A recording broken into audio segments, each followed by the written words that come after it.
Over the next 2 minutes, you're going to see how much money I spent over the course of 48 hours in New York City. Play the music.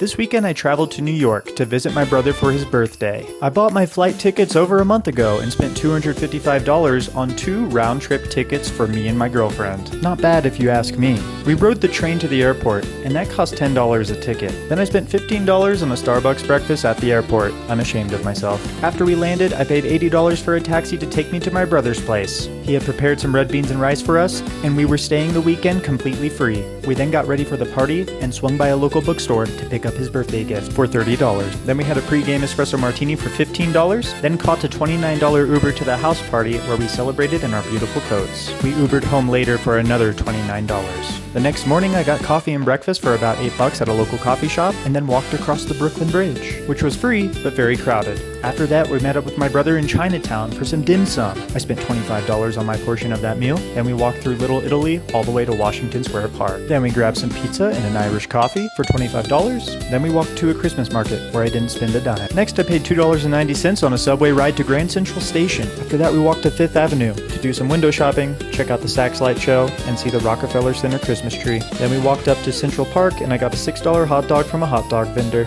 After exploring the park for a bit, caught another $2.90 subway all the way back to Brooklyn. We had an amazing Turkish dinner for $45, and then the next morning went to La Bagel Delight to get a bagel that my girlfriend bought for me, and man was it delicious. After that we just wandered around Brooklyn for several hours of checking out all the sights. I spent $5 on this coffee, but other than that I didn't spend any money until heading back to the airport later that night. We saw the Brooklyn Library and the iconic Prospect Park. Then we went home, got all packed up, and began our journey to the airport. We decided to take the subway this time, and it ended up only being about $7. Much cheaper than that $80 Uber into town. I ended up buying an airport meal and a beer for $32, and then a final train ride home for another $10. In total, I spent $631.80 for 48 hours in New York City. It's crazy how fast everything adds up, but I'm pretty sure this is cheaper than how most people would travel to New York City. I could have saved some money here and there, but I had an excellent time. What do you think? Assess the damage in the comments. Thanks for watching.